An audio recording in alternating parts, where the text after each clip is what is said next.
Olá, a paz a todos.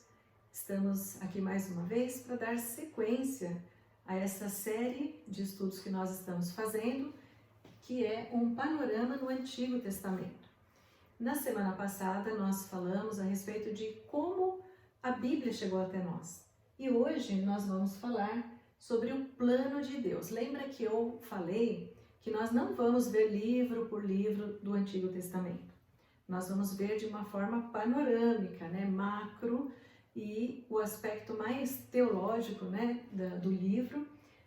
dos livros, mas no livro de Gênesis, esse nós vamos dar uma caminhada aí, ele tem o plano, ele tem uma concentração de tudo o que a Bíblia fala, concentrado aí no livro de Gênesis. Por isso nós vamos nos ater hoje a este livro.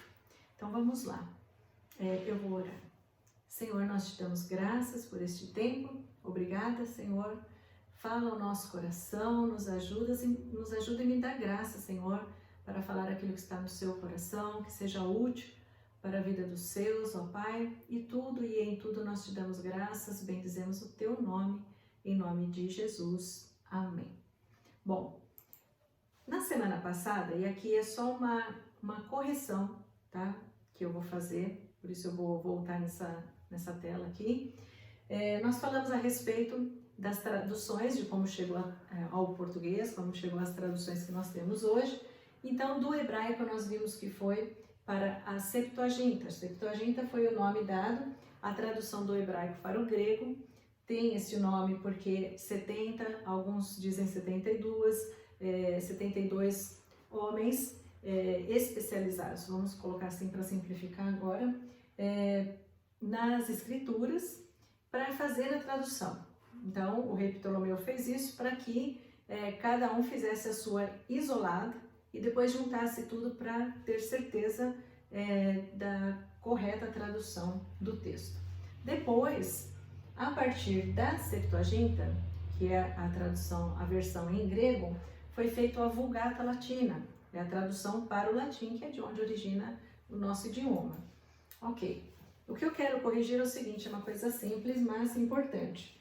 Gutenberg, o criador da prensa, do prelo, ele imprimiu o primeiro livro impresso, que não é manuscrito, mas foi impresso, foi feito no equipamento, no prelo que ele criou. Eu disse que tinha sido em alemão. Ele é alemão, foi feito na Alemanha, mas foi em latim. Foi a partir da Vulgata Latina mesmo que ele fez. Então é só para dizer por quê. Porque em 1455 ele concluiu a impressão da primeira Bíblia em latim. Porque depois nós temos Martinho Lutero como um dos importantes responsáveis pela tradução para o alemão. E isso foi em 1534, então quando foi feita a primeira impressão aqui não tinha ainda a Bíblia em alemão. Então vamos lá. Isso daqui é um resumo assim em 4 palavras, bem resumido mesmo, de todo o conteúdo bíblico. E eu achei muito interessante, por isso eu quero compartilhar com vocês. Como a gente está falando de panorama, Esse é o manual ilustrado da Bíblia, da editora Vida, muito bom, é bem ilustrado mesmo, colorido, muito bom. E eu achei muito interessante, porque eles colocam assim, toda a história, o plano de Deus, é sobre isso que nós estamos falando hoje, ele está resumido assim. Gênesis 1 e 2, o capítulo 1 e 2 de Gênesis, nós temos a introdução da história, Depois, Gênesis de 3 a 11, a gente vai ver isso em detalhes. Gênesis de 3 a 11, nós temos o problema, a entrada do pecado. Depois, a solução para esse problema vai de Gênesis 12 até Apocalipse 18. Então, toda a Bíblia tem a ver com esta narrativa da solução que Deus traz para o problema que foi gerado com a entrada do pecado.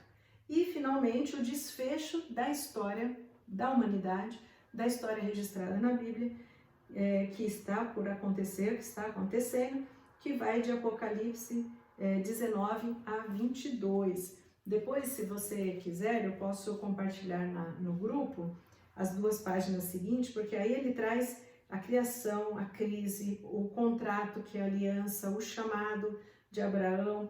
Ele pontua assim, bem curtinho.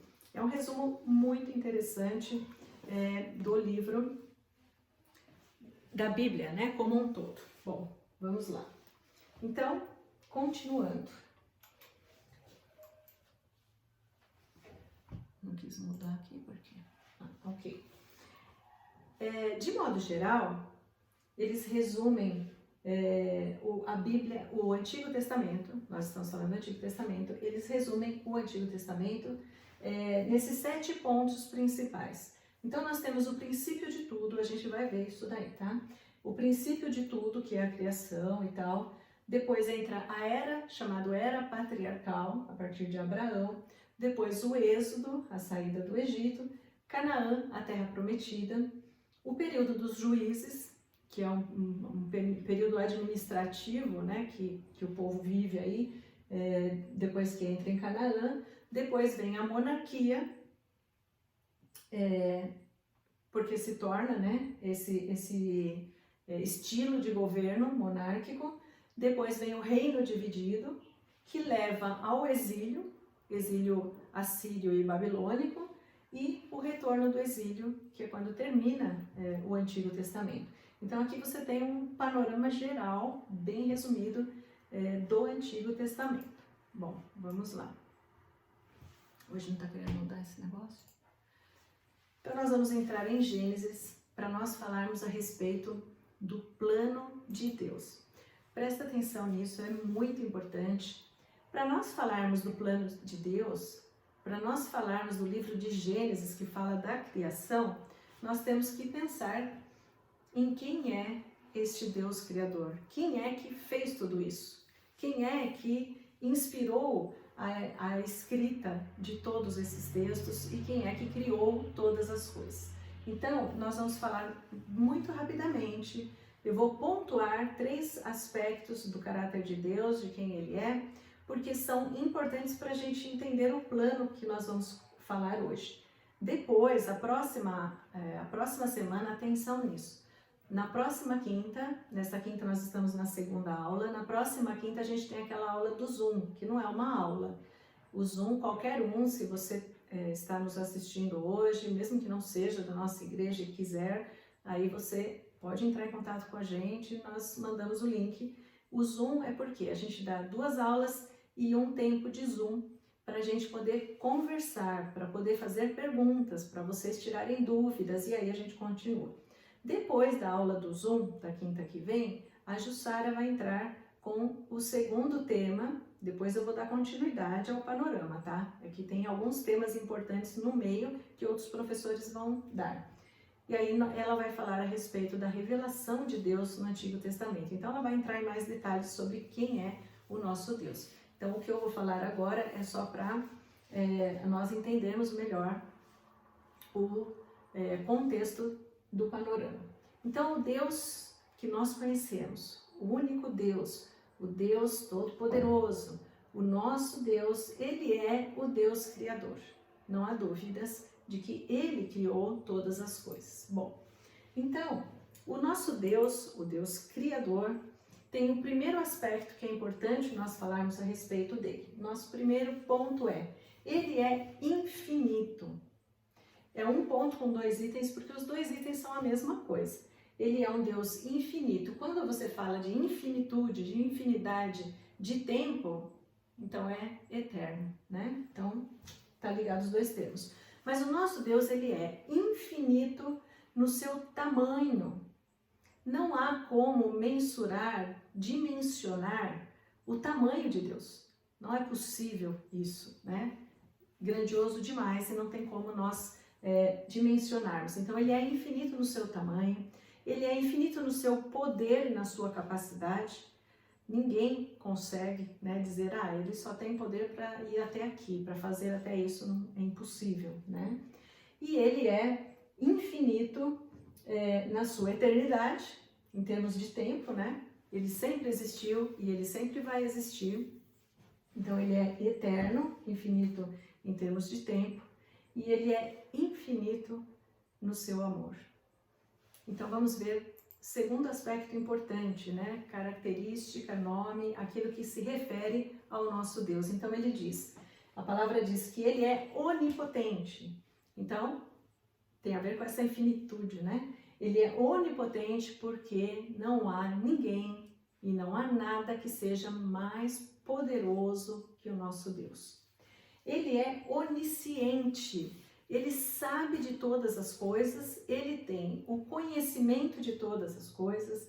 E só para a gente citar, é tão extraordinário isso, tão impossível de ser dimensionado, que nem você sabe sobre você, nem você conhece você mesmo tanto quanto o nosso Deus.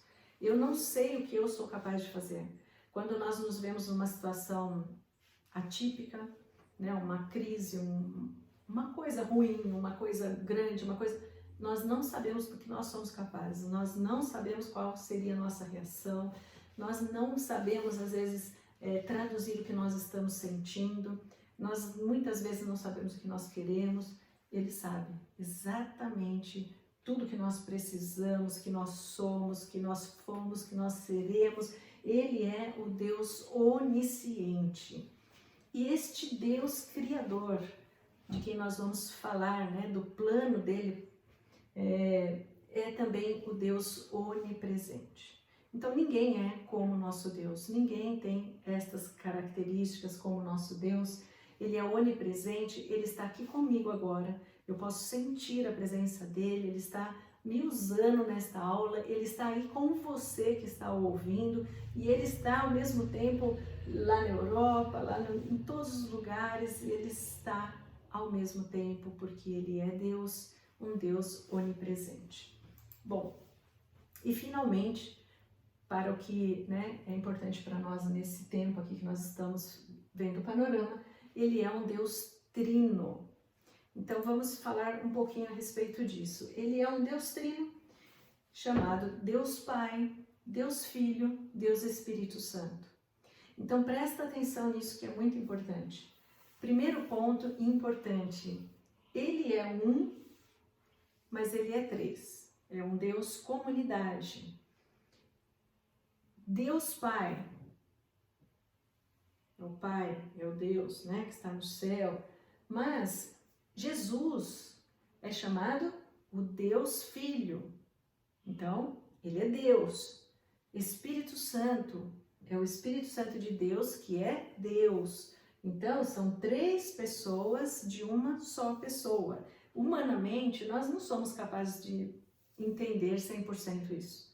É algo extraordinário demais para nós. Mas, uma amiga me falou uma vez que o Senhor deu para ela assim, uma explicação desta trindade, né? Então, eu acho que nos ajuda um pouquinho para entender. Isso daqui é a capa de um filme, né? Eu confesso que eu não assisti. Selton Mello é um ator brasileiro que é conhecido e ele fez um filme chamado O Palhaço. Só para a gente entender como que pode ser três e ser um. Então, como um exemplo disso, né? Ele é um ator, ele trabalha neste filme como ator, mas neste filme ele também é o escritor e ele também é o diretor que produz o filme, o produtor. Então, ele é o Selton, ele é uma pessoa, mas ele é o escritor, ele é o diretor, produtor e ele é o ator. Então, para a gente entender um pouquinho dessa trindade, nós temos o Deus escritor, que escreve a história, nós temos o Deus diretor, produtor, que é Jesus, que dirige a história, e nós temos o ator, que é o Espírito Santo, que atua na história, que atua em nós e através de nós. Então veja que é Deus, é um único Deus, mas um Deus trino. Espero que isso tenha ajudado assim para entender melhor essa questão da trindade. Bom, então continuando. A história de Deus começa a ser contada no livro de Gênesis, o seu plano a ser revelado. Então vamos lá. Nós vamos ler o texto agora, Gênesis 1, capítulo de 1 a 3, para nós vermos a presença da trindade no processo de criação. Eu vou ler, aqui eu coloquei a versão que é o que eu uso, que é a revista atualizada, mas eu vou ler apenas por curiosidade como ela está escrita na Torá. Então vamos ver, esqueço que de trás para frente. Vamos ver como está aqui esse texto. Abre aí na sua Bíblia para você acompanhar e ver, é bem parecido, mas diz assim: no início Deus criou céu e terra. A terra era sem forma e vazia, com escuridão sobre a face das profundezas, mas o Espírito de Deus movia-se sobre a superfície da água. Deus disse: seja luz, e a luz surgiu. Deus viu que a luz era boa, e Deus dividiu entre luz e a escuridão. Deus chamou a luz dia, e a escuridão ele chamou noite. Era tarde e manhã, um dia, o primeiro dia. Eu achei bonita a forma, né, como foi traduzida aqui, como está colocada aqui na Torá, mas só para a gente entender melhor isso, né? No princípio, o texto começa assim: no princípio significa Gênesis. Então, o nome do livro foi tirado do primeiro termo que aparece no livro. Então, o nome foi dado ao livro, o livro de Gênesis, ele vem originário, né, da primeira palavra que aparece no texto, que em hebraico é Bereshit, é assim que começa o texto, que significa no princípio, e no grego, impossível ler isso, né, eu não sei, que significa origem. Então, origem, no princípio, o que foi traduzido como a partir do início do livro. Bom, uma coisa importante que acontece no grego, no hebraico, é essa questão de continuidade. Então, tem verbos específicos, palavras específicas que têm um sentido mais amplo do que o que nós conhecemos. No caso de Bereshit, né, que está aqui, que é a primeira palavra que aparece no texto, ela não indica somente tempo, né, um tempo determinado, no princípio, mas é o início de um processo. Então, é um significado muito maior que tem dentro do texto. Quando está escrito no princípio, significa algo que está sendo pontuado agora, mas que já começou há muito tempo, e algo que, apesar do registro que vai ter em toda a Bíblia, não terminou. É contínuo, né? Ele continua acontecendo, ok? Então, só para a gente entender. Então, veja que importante. Nós lemos no texto, eu vou voltar aqui, nós lemos no texto, verso 1, 2 e 3 de Gênesis. Eu estou abrindo lá, certo? Tô. E aí nós vamos ver a Trindade, tá? No princípio Deus, o Deus Pai, criou céu e terra, a terra era sem forma, vazia, e o Espírito de Deus, Deus Pai, Deus Espírito, pairava sobre a face da terra, do abismo.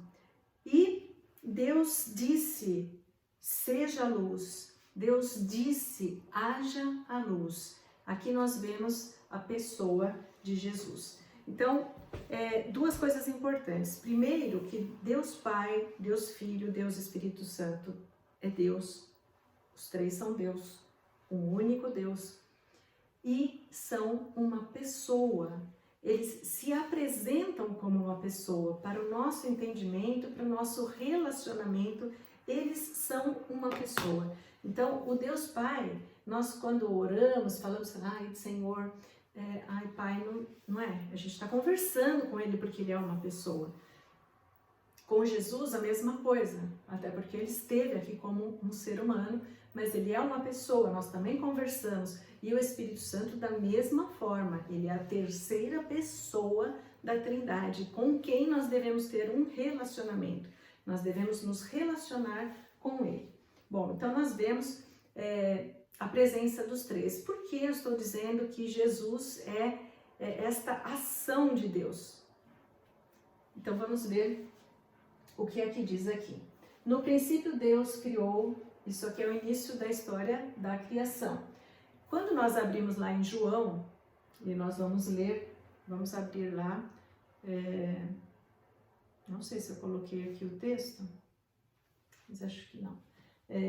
Nós vamos ver lá que João fala assim: no princípio era o Verbo, e o Verbo era Deus, e o Verbo se fez carne, e tudo se formou por meio dele, e sem ele nada do que se fez teria sido feito.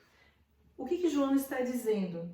No princípio era o Verbo. O Verbo, ele é chamado Verbo aqui, está se referindo a Jesus e aparece em letra maiúscula. Ele está falando da ação de Deus. Então, Deus proferiu a palavra e quem fez acontecer é Jesus. Por isso nós vemos as três pessoas da Trindade no início do texto, aqui nos primeiros 3 versículos. Então, aqui nós vamos ter um novo início. Isso é uma coisa que a gente vai ver lá para frente, né? Aqui nós vamos ter um novo início a partir de Jesus. Então, a nova criação, que faz parte do plano de Deus que nós vamos conversar. Então, ele está testificando, ele usa o mesmo termo que foi usado lá no início do texto de Gênesis, ele vai usar o mesmo termo aqui para ligar as duas coisas, dizendo: no princípio Deus criou, no princípio era o Verbo. Neste mesmo princípio que Deus criou, Jesus estava, e ele já existia, e ele era Deus, e a partir dele, por meio dele, foram feitas todas as coisas. Então, ele testifica isto aqui, ok? Ele testifica a presença da Trindade no início de todas as coisas. Bom, quando ele diz então que no princípio era o Verbo, dizendo que Jesus estava lá, verbo logos, que significa palavra. Então, esta ação de Deus, a gente não consegue conceber 100% disso na nossa mente, mas essa ação de Deus é o plano e o poder criativo de Deus. O que Deus disse e aconteceu é Jesus fazendo, né? E aí o que acontece? João, quando ele está escrevendo isso, ele está tomando emprestado um termo, um conceito platônico, né? De Platão, um filósofo daqueles tempos.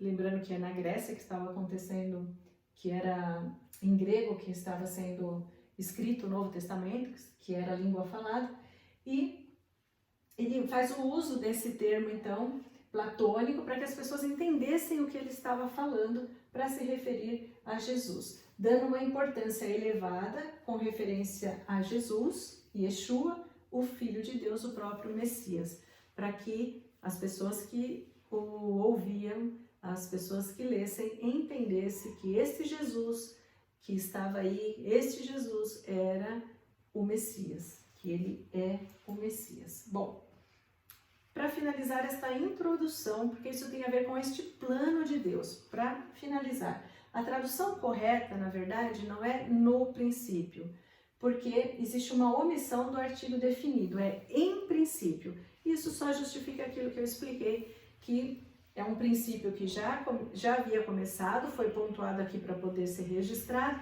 e que continua e que não terminou, ok? Mostrando que Jesus existia antes da eternidade.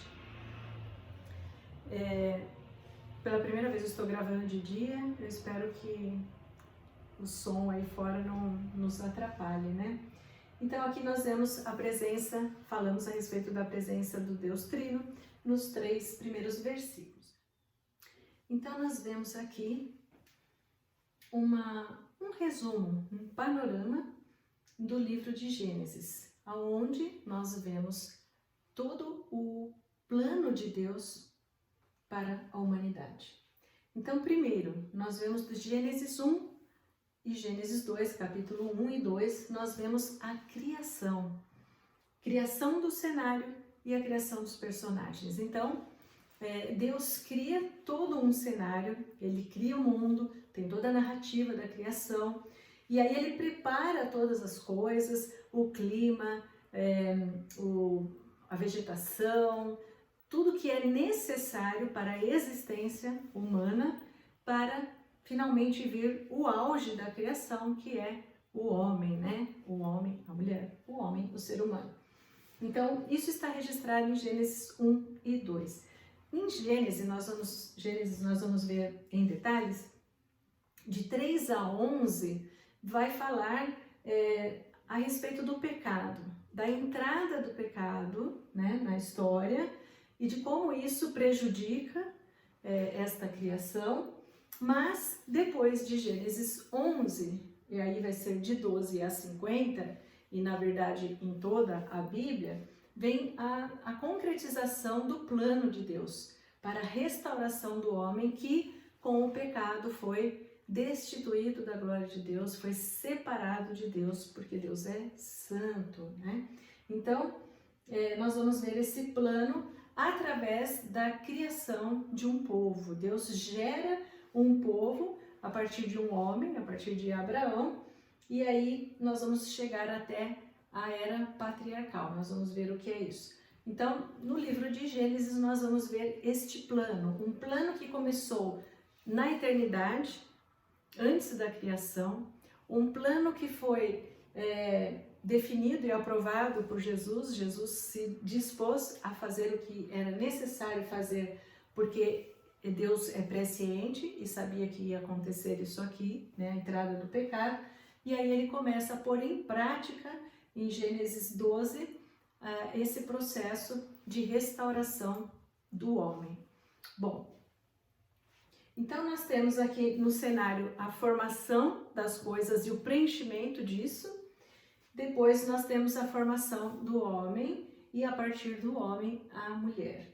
Então ele cria Adão, esse nome vem do hebraico, que significa homem, no sentido de humanidade, e vermelho, né? Isso aqui faz parte do significado, da origem desta palavra Adão, que foi o nome dado ao primeiro ser humano.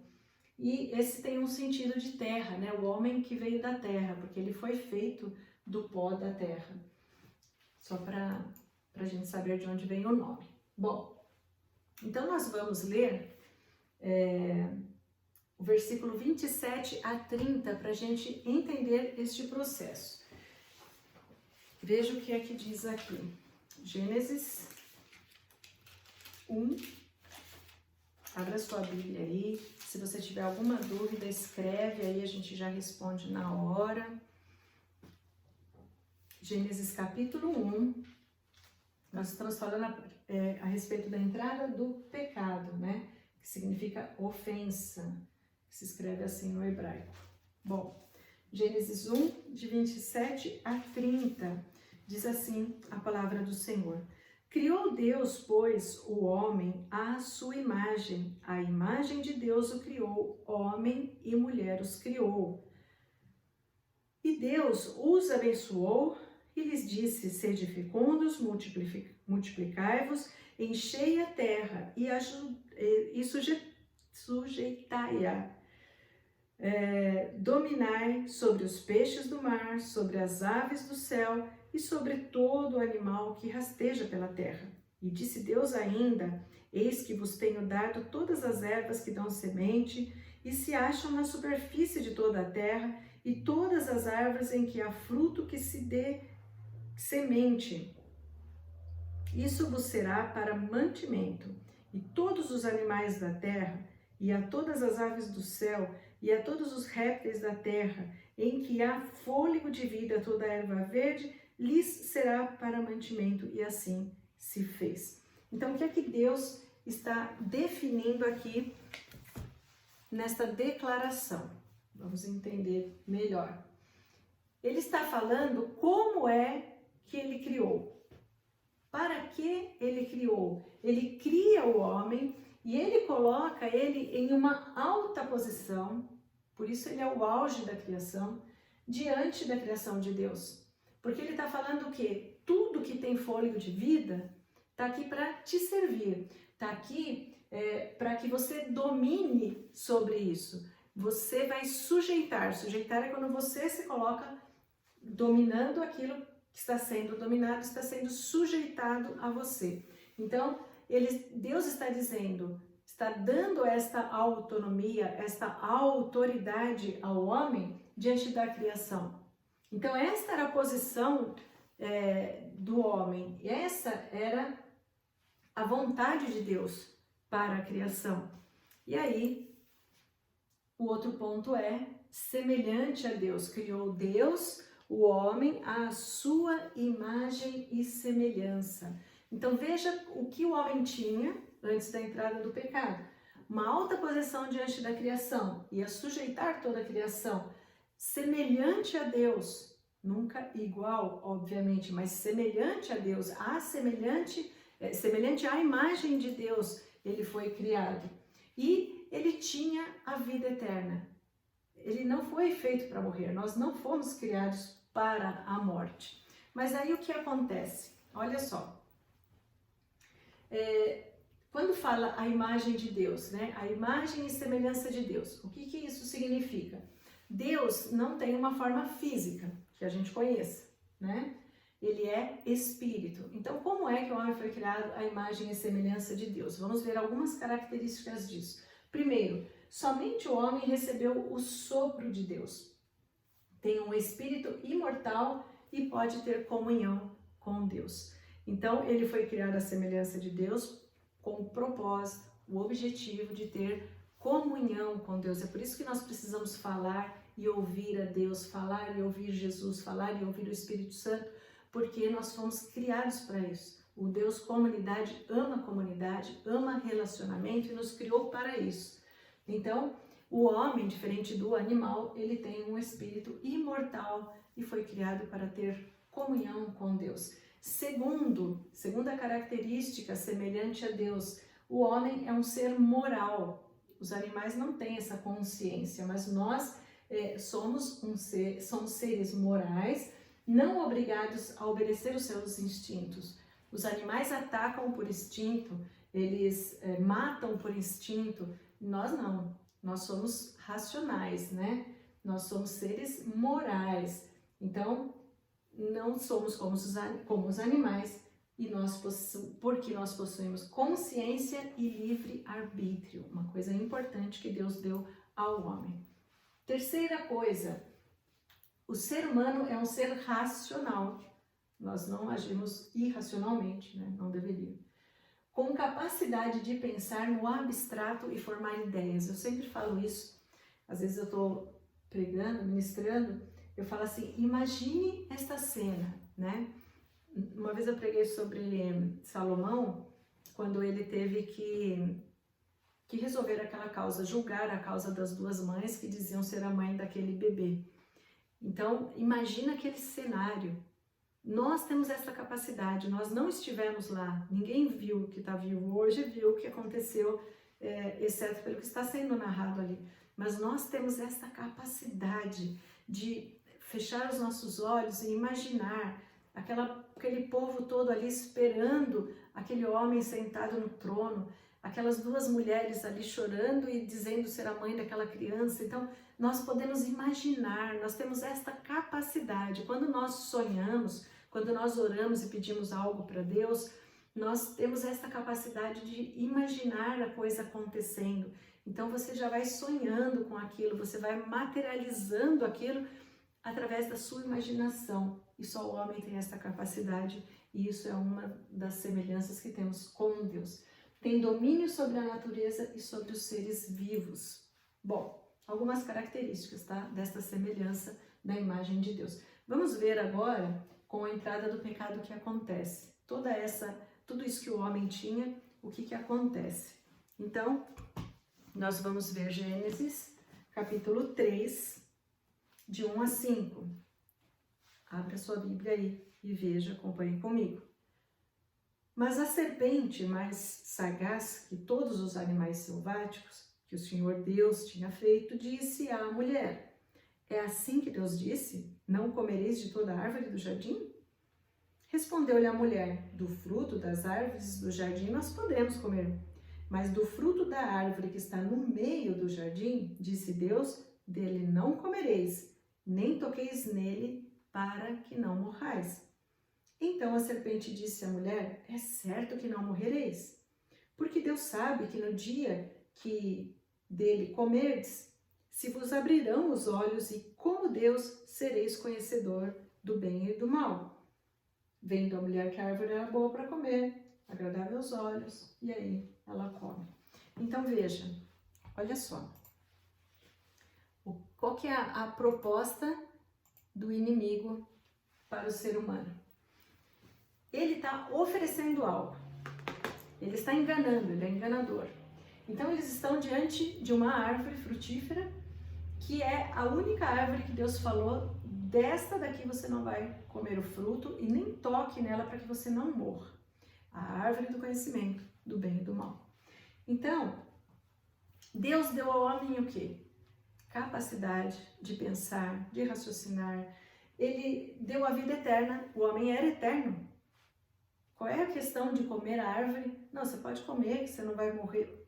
Está te oferecendo a eternidade? O homem já era eterno, ele já tinha eternidade, ele tinha conhecimento já disso daqui o suficiente. O resto cabia a Deus. Então, o que Deus propôs para o homem é: desta árvore você não vai comer. O que ele estava dizendo? Confie em mim. Você confia no que eu estou te dizendo? Eu falo para você o que é bom e o que não é. Então, você precisa confiar em mim.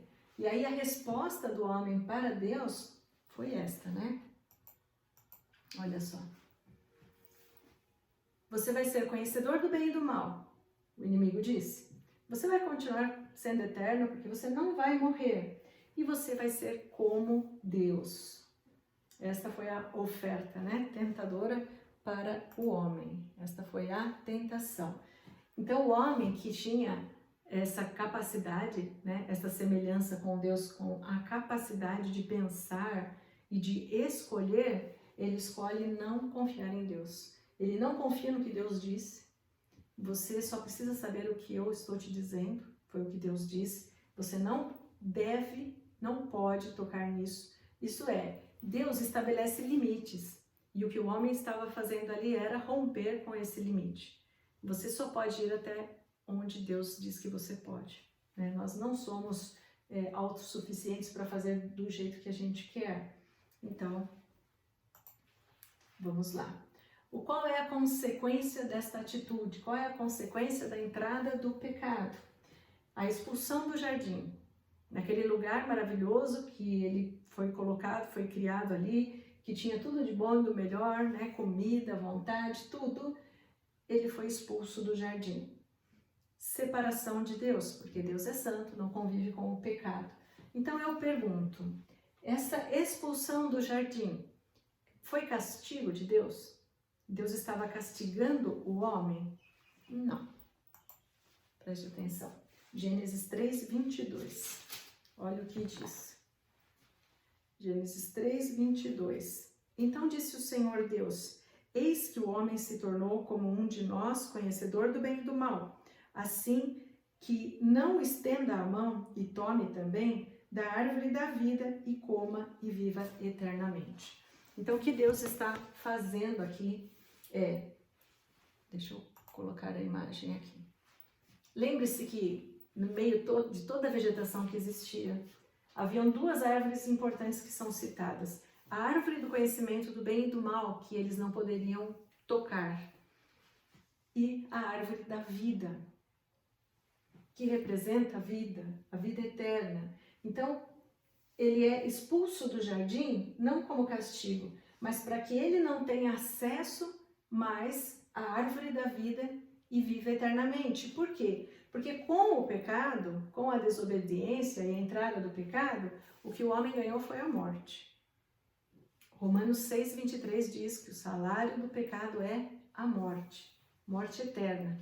Então o homem foi separado de Deus, ele é expulso do jardim para que ele morra, para que ele viva e morra. Por quê? Porque se ele tivesse acesso à árvore da vida e vivesse eternamente, ele ia viver eternamente separado de Deus.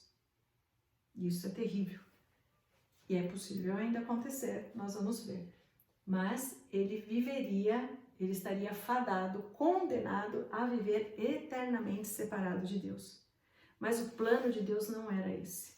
Desde o início, o plano de Deus era outro, né? Então, a expulsão do jardim foi um ato de misericórdia de Deus. Bom, continuando. Às vezes funciona, isso às vezes não funciona. Gênesis 3, 14 e 15. Vai acompanhando aí que nós estamos no livro de Gênesis. Gênesis 3, 14 e 15. Veja o que diz. 3, 14 e 15. Então o Senhor Deus disse à serpente: visto que isto fizeste, maldita és entre todos os animais domésticos, e o és entre todos os animais selváticos. Rastejarás sobre o teu ventre e comerás pó todos os dias da sua vida. Porém, inimizade entre ti e a mulher, e entre a tua descendência e o seu descendente. Este te ferirá a cabeça e tu lhe ferirás o calcanhar. Então, o que é isso que Deus está deixando registrado aqui logo no começo da Bíblia, logo depois do acontecimento da entrada do pecado? Ele está trazendo a promessa de restauração. Então, entenda o plano de Deus que está todo registrado aí em toda a Bíblia, mas especialmente no livro de Gênesis. Ele cria todas as coisas, depois ele cria o homem, cria companheira para o homem, estabelece um plano, um sistema, né, um modo de vida para este homem, e aí há uma interrupção porque entra o pecado gera a morte e o homem tinha acesso à árvore da vida para viver eternamente. Deus expulsa ele, tira ele deste lugar para que ele não tenha acesso a esta árvore e não viva eternamente separado de Deus. E aí ele mostra o seu plano. Ele traz essa imagem, isso que nós lemos agora, e ele diz que será levantado o descendente da mulher, se referindo a Jesus, que vai pisar na cabeça dele e ele vai ferir o seu pé, né? Se referindo à morte de cruz de Jesus, mas Jesus vai vencer, Jesus já venceu Satanás e vai pisar na cabeça dele. Então esta é a promessa de restauração, a restauração da comunhão do homem com Deus que vai ser feita através de Jesus. Bom, eu criei essa linha do tempo aqui para a gente visualizar, não sei se está dando para ver muito bem, depois eu posso colocar lá no grupo, né? Então tem em Gênesis 1 e 2, nós temos a criação ordenada de Deus. Havia um caos, era sem forma, vazio, escuro, né? E aí Deus formou. Então a criação ordenada de Deus tem o auge da criação no capítulo 2 com a criação do homem e da mulher. No capítulo 3 entra o caos, a separação, o pecado. De 4 a 5, nós vamos ver a genealogia. Vai falar, né, os filhos dos filhos dos filhos, tal, a genealogia, e depois vem o dilúvio, né? Nós vamos entender isso aí melhor. Por quê? Porque todos esses capítulos aqui, como nós vimos, de 3 a 11, vai mostrar a degradação do ser humano. Os resquícios que tinha da semelhança de Deus no homem foram se perdendo no caminho aqui, né? E aí o que acontece? Vamos ler lá Gênesis 6, de 5 a 8. Eu achei que ia dar tempo de falar mais coisas. Não sei se eu estou falando demais. Gênesis 6, de 5 a 8. Olha o que diz a palavra. Viu o Senhor que a maldade do homem se havia multiplicado na terra e que era continuamente mal todo o desígnio do seu coração. Então se arrepende o Senhor. Esse se arrepender tem o sentido de lamento. Se arrependeu o Senhor de ter feito o homem na terra, e isso lhe pesou o coração, causou sofrimento para Deus. Disse o Senhor: farei desaparecer da face da terra o homem que criei, o homem, o animal, os répteis, as aves, porque me arrependo, lamento ter havido feito. Porém, Noé achou graça diante do Senhor. Então, veja bem, existe um relato a partir da entrada do pecado no capítulo 3 até o 11, falando desta degradação do homem, né? Então tem a queda, no capítulo 4 o homicídio, o primeiro homicídio, Caim mata Abel, depois o capítulo 5 e começo do 6 tem a genealogia, e no capítulo 6 Deus decide acabar com tudo. Vou destruir tudo, mas é uma fala, né? É um desabafo, é um momento, porque Deus não ia destruir tudo, porque existia um plano, e o plano de Deus jamais vai morrer, jamais vai ser destruído, jamais vai ser impedido de se realizar o plano de Deus, que Ele planejou desde a eternidade. Então, o que acontece? Existe esta degradação, mas esta degradação gera uma desumanização. É isso que acontece, é isso que nós vemos nos dias de hoje, né? Principalmente uma desumanização, essa característica humana que as pessoas deveriam ter, né? Foram se perdendo por causa do pecado. As pessoas estão se tornando desumanas, deixando de se importar, fazendo coisas absurdas que não poderiam fazer porque estão se desumanizando. Então isso estava acontecendo aqui neste tempo, e aí nós temos o dilúvio. Deus manda o dilúvio, né?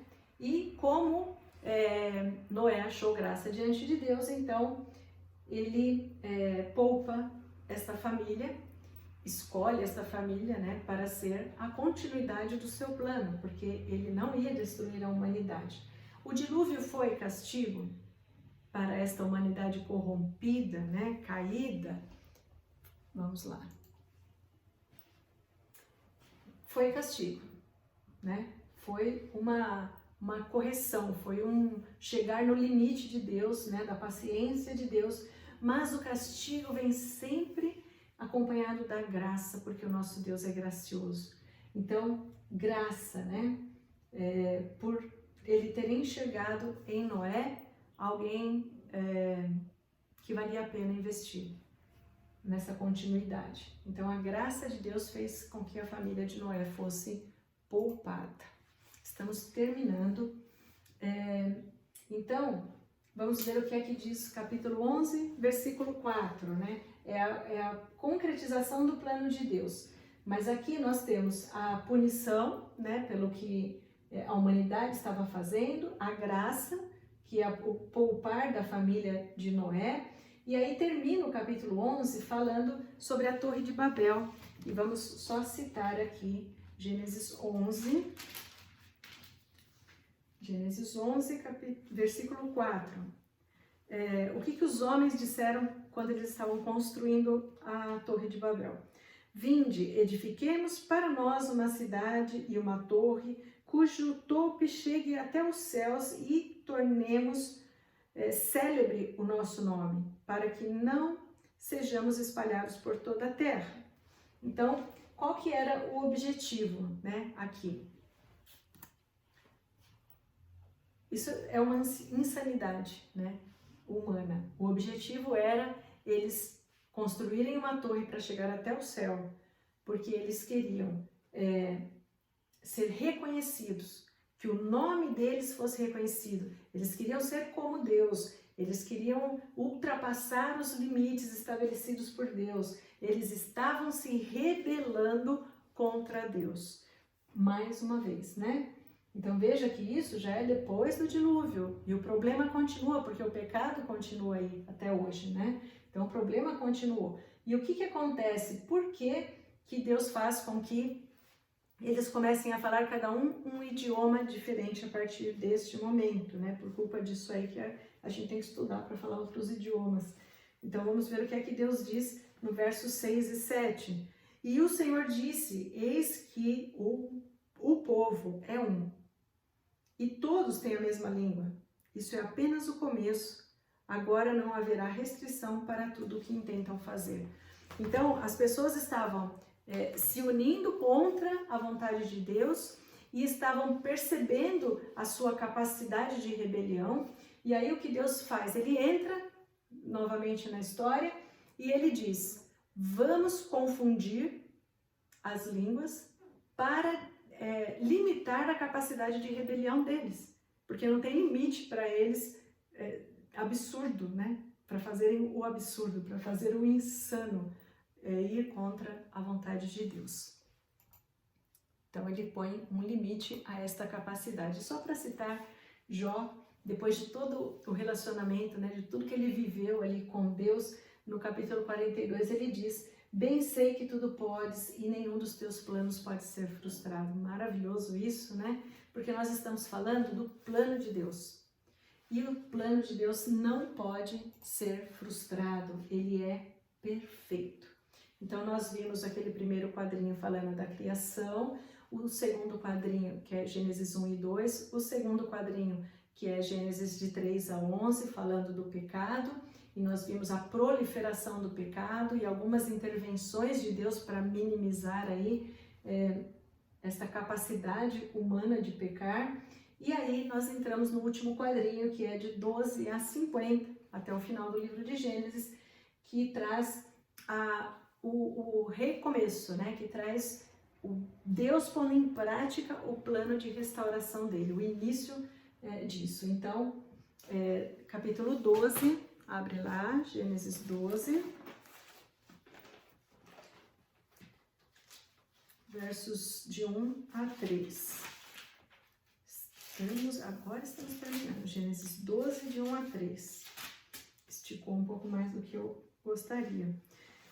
Ora, disse o Senhor a Abraão: sai da tua terra, da tua parentela e da casa de teu pai e vai para a terra que te mostrarei. De ti farei uma grande nação e te abençoarei e te engrandecerei o nome, sê tu uma bênção. Abençoarei os que te abençoarem e amaldiçoarei os que te amaldiçoarem. Em ti serão benditas todas as famílias da terra. Então, a partir daqui, Deus começa a pôr em prática o seu plano. Ele vai criar, ele está fazendo a promessa aqui que ele vai criar uma grande nação a partir de Abraão. E ele diz que por meio de Abraão, por meio da sua descendência, ele vai abençoar as famílias da terra. Isto é, nós que não somos judeus, que somos chamados gentios, né, na Bíblia, nós fomos alcançados, abençoados a partir da família e desse plano colocado em prática por Deus, da família de Abraão. Então,